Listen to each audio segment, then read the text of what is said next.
Hello friends, வணக்கம். இன்றைக்கி நம்ம உப்பு உருண்டை எப்படி செய்யுதுன்னு பார்க்க போகிறோம். அதுக்கு நான் 2 கப் அளவு புழுங்கல் அரிசி எடுத்திருக்கேன். அதை 1 மணி நேரம் நல்லா ஊற வச்சு கழுவி தண்ணி இருத்து வச்சுக்கோங்க. இதை நம்ம மிக்சிலையும் அரைச்சிக்கலாம், இல்லைனா கிரைண்டரில் கூட அரைக்கலாம்.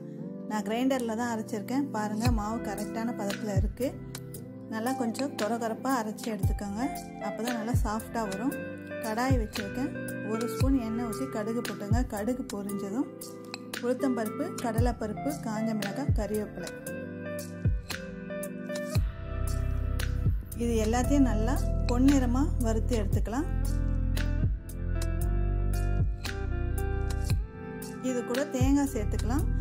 தேங்காய் வந்து நான் பல்லாக கட் பண்ணி வச்சுருக்கேன். நீங்கள் திருவி சேர்த்துக்கிறதுனால சேர்த்துக்கலாம்.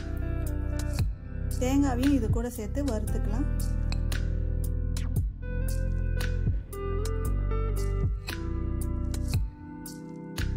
தேங்காய் நல்லா வதங்கட்டும்.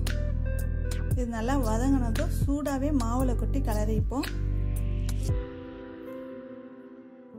மாவுக்கு தேவையான அளவு உப்பு சேர்த்துக்கோங்க. இதில் ஒரு 1/4 ஸ்பூன் பெருங்காயத்தூளும் சேர்த்துக்கோங்க. நல்லா வாசனையாக இருக்கும். இப்போ நம்ம வதக்கி வச்சிருக்கிறதையும் இதில் சேர்த்து நல்லா கிளறிக்கலாம். நல்லா கிளறியாச்சு. இப்போ சின்ன சின்ன உருண்டைகளை பிடிச்சி நம்ம வேக வைக்க போகிறோம். இது வேக வைக்கிறது ரொம்ப ஈஸி. நம்ம இட்லி எப்படி வேக வைப்போமோ அதே மாதிரி தான் இந்த உப்பு உருண்டையும் வேக வைக்கணும். இந்த சைஸ் உருண்டையாக எல்லாத்தையுமே ரெடி பண்ணிக்கோங்க. அதுதான் மாவு நல்லா சாஃப்டாக இருக்குது.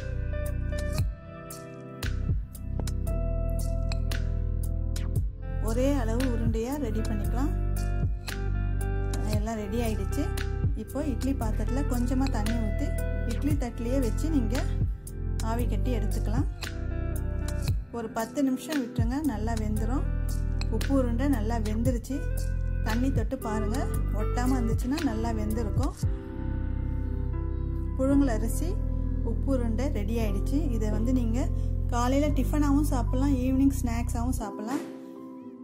ரொம்ப நல்லாயிருக்கும். பிடிச்சிருந்தா லைக் பண்ணுங்கள், கமெண்ட் பண்ணுங்கள். மறக்காமல் குக் வித் லக்ஷ்மி சேனலுக்கு சப்ஸ்கிரைப் பண்ணுங்கள். வீடியோவை ஸ்கிப் பண்ணாமல் ஃபுல்லாக பாருங்கள் ஃப்ரெண்ட்ஸ். தேங்க்யூ.